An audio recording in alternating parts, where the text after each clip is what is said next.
Hi guys, welcome to the channel. I'm Martin and today we'll be discussing 11 habits potentially keeping you poor. I don't like long intros, so let's jump right into it. Habit number 1, paying yourself last. A quick quote from Warren Buffett. Do not save what is left after spending, but spend what is left after saving. Now this perfectly ties in with the teachings from Robert Kiyosaki. The quote and Robert's teachings emphasize the importance of saving and investing. By paying yourself first, you make saving and investing a priority rather than an afterthought, and you make your future wealth a priority and not an afterthought. The poor will pay themselves last because they will get their income and they will spend everything and then save what is left if there is anything to save. The wealthy, on the other hand, will put a percentage away, let's say 10%, and then they'll spend the rest. Your mind will find a way around this loss, just like people with an extremely busy week will always find a way to add another activity into their week. Why did I mention this 10%? Well, The Richest Man in Babylon has it mentioned throughout the whole book. It's a very good book, by the way, and I'll put the link down in the description where you can buy it on Amazon. I think this 10% is mentioned because it's a very manageable and sustainable amount for most people. If you can't afford this 10% after all of your cutting out expenses and budgeting, maybe even just try 1%, but definitely get started. And if you can afford this 10%, go higher, but don't start to creep into bad habit number 2, bad debt. Bad debt is debt that isn't helping you either by buying assets or helping your credit score. Bad debt is associated with very high interest, and the average at the moment is around 22%. Credit card companies want you to rack up this debt because you are their asset. You are paying them this interest every single month. If you are looking at buying a product and you can't afford it twice over, I wouldn't recommend buying it. I would even push this as far as buying houses. If you can't afford the deposit twice over, or you can't afford the mortgage twice over, or the bills twice over, can you really afford that house? I work with several high income individuals, and I've seen a couple of them fall over the years where they've bought mansions that they just can't afford. I would be lenient on essential expenses though. With essential expenses, if you can, try and buy them outright unless it helps with your credit score. I buy my petrol on a credit card. I pay it off in full every single month, but it helps build my credit score. Don't get into debt by wanting instant gratification things such as buying clothes or going out with friends, things that give you an instant dopamine hit. Instead, try and focus on delayed gratification things like paying off your debts you already have, building a savings fund, and eventually trying to become financially free. Have a plan to become financially free. If you desperately want a product, try waiting a week. It really helps with me. Quite often at the end of that week, I found that I've used something else instead of that product, or I just don't want it anymore. And anything that I really do want at the end of that week, if I can afford twice over, I tend to buy it. The wealthy will use debt to their advantage, and we call this good debt.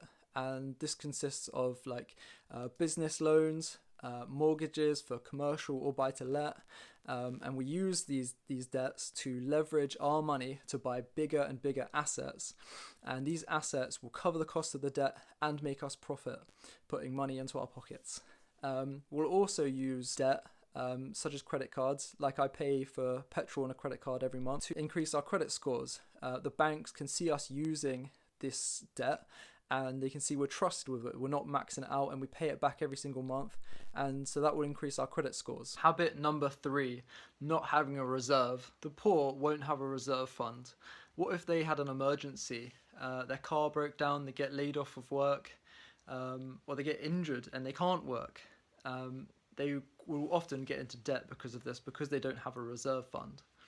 And our reserve fund can help in many aspects of life, and especially not getting into debt. Now, by following habit number 1, you would have started to have built up a reserve fund, and you want this reserve fund to be at least 3 to 6 months of your expenses, and you want this fund to be in a high interest savings account that doesn't have a lot of fees and isn't locked away for 5 years or 10 years, which a lot of the high interest savings accounts do. You want it easily accessible and easily liquidatable. Bad habit number 4, not tracking your income, expenses, and not budgeting. Do you know where you are financially? If not, where are you going? How can you set goals? By tracking your in and outgoings, this allows you to budget. And budgeting allows you to prioritize your spending, ensuring you have enough money to cover your essential expenses. Budgeting can also help you save money by identifying areas where you can save on spending. Areas such as eating out less or cancelling unnecessary subscriptions. And doing these will help you increase habit number 1 by paying yourself first. You can increase your payment to yourself. The financially astute know exactly where they're going.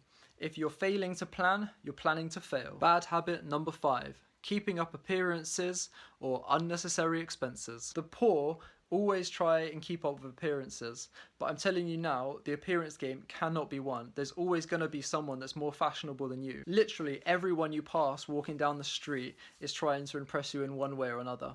But how many do you remember 5 seconds down the road? Do you still buy phones to try and impress people?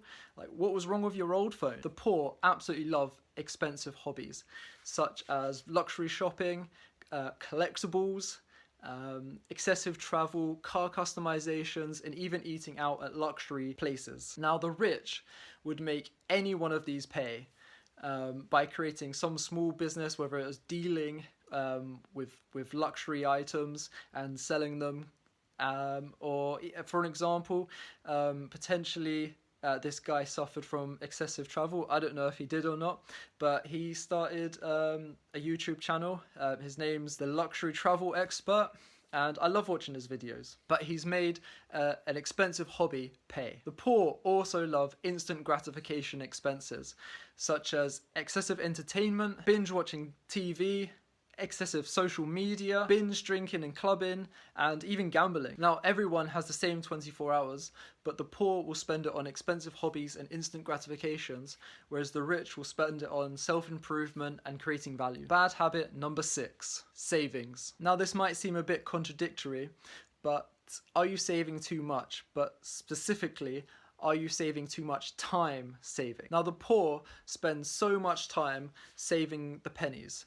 But in my mind, you've got 2 choices. You can either save more of your income or make more income. Now, the saving more of an income, let's say you earn £3,000 a month and you save 100% of your income. You're only ever going to be able to save £3,000 a month. Whereas making more income, it's unlimited, it's uncapped. You can make as much as you want. Don't waste time trying to save the pennies when in the same amount of time you could be making the pounds. Spend the time instead creating value. The wealthy will only save money if it costs more money than the value they can create in the same amount of time. Let me give you an example. Let's say you can make £100 an hour, or you could save £100 an hour in that same time. You are going to get more out of the making of that £100 an hour. You're going to get more business contacts. You're going to grow your business more. You're going to get more self-development or personal development or business development. Obviously, if it's an easy save the £100 every single time. If it only takes you 5 minutes, or you've just got an hour free, save the £100 and put it into your reserve fund. The wealthy will tend to save on the 3 big ticket items, which is housing, which is transport, and which is tax. And tax nicely brings us on to bad habit number 7, paying too much in taxes. The poor will pay their taxes and they will even pay more. I know several people that could claim expenses and they just don't because they're possibly too lazy. Whereas on the other hand, the wealthy will make the most of every single expense they can, and they will legally avoid taxes through loopholes. Although these tax loopholes might be impractical for most, maybe start with a tax efficient account, such as if you're in the UK, start with an ISA or a SIP, or if you're in the USA, start with a Roth IRA or 401k. Also, are you in the right business entity, either being a sole trader or in a business or a limited company? an accountant will be able to help you with this. And are you making the most of your business expenses? As suggested earlier, the wealthy will make the most out of every single business expense they can, and even some crazy ones that I've been allowed from my accountant. In the UK, we also have a couple of other tax efficient strategies we could use, such as dividends, capital gains allowances, and even lodgers. In the USA, I'm not sure about this, but an accountant would be able to help you with that. Now, I would really recommend reading a book on taxes. This might be an incredibly dry read, but it will help you with a basic understanding. And when you hire an accountant, which I thoroughly recommend you do, potentially you could even give them ideas because you know your circumstances better than they do. But often an accountant will be able to save you more money than they actually cost. Now, if you're someone who thinks that every business and person should pay tax, maybe try utilizing some of these tax loops and hire an accountant and bring down your tax bill. And with the extra income you save, give it to causes you believe in. Bad habit number 8, not investing. Now, the poor don't invest. Or maybe they think they do by buying liabilities such as homes or cars that cost them money every single month. If they do potentially save, they've usually got it in a very, very low interest account, which inflation eats at every single month. But on the other hand, the rich will have a reserve fund, which was mentioned in habit number 3. And once the rich have this reserve fund, they'll start investing after they've saved up their 3 to 6 months worth of expenses. And they'll start investing in stocks, bonds, real estate, commodities, and royalties, just to name a few investment vehicles. Investing allows their money to make more money, which that money they just made will then make more money, and that money will then make more money. And this is the process called compound interest.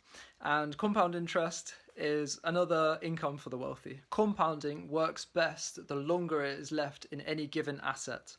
So you want to start as soon as possible. Let's just take an example. £10,000 put into any one of these assets at an annual rate of 7% for 10 years would, at the end of those 10 years, would give you around £20,000.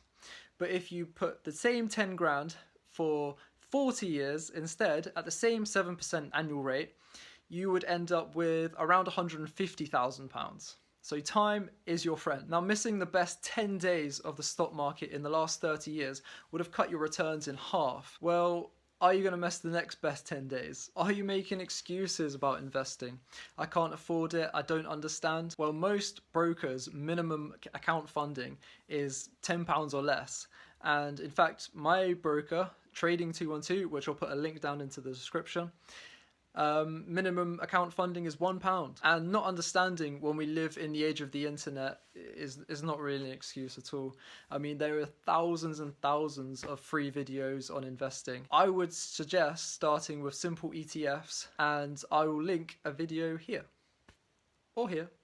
Please note, I am not a financial advisor. Investing in the stock market can be risky and you can lose money, but educating yourself will lower the risk. The wealthy will invest in their future and in their retirement. They won't rely on the government for a tiny little payout. I believe in the UK at the moment it's around £140 a week, and I can't imagine scraping by on that. The wealthy will also invest in other things such as their health through exercise and a healthy diet and preventative care to avoid costly medical expenses. Although in the UK it is free, the wealthy don't want to be spending time having surgeries or recovering from surgeries when they could be creating value in that time. The wealthy will also invest in self-education, attaining skills, and self-development. Bad habit number 9, not caring. As you are watching this video, this bad habit may be a little bit relevant to you, as you're obviously interested in personal development and finances. But life is largely dictated by money, and by not caring, you will end up poor. The wealthy will master the art of money, and this will create freedom and richness in every aspect of their life, not just the financial aspect. Bad habit number 10, taking advice from poor people. You are the product of the 5 closest people you spend the most time with. I believe this teaching is from Jim Rohn, and Jim Rohn is an amazing speaker. Go and watch his videos after watching the end of this video.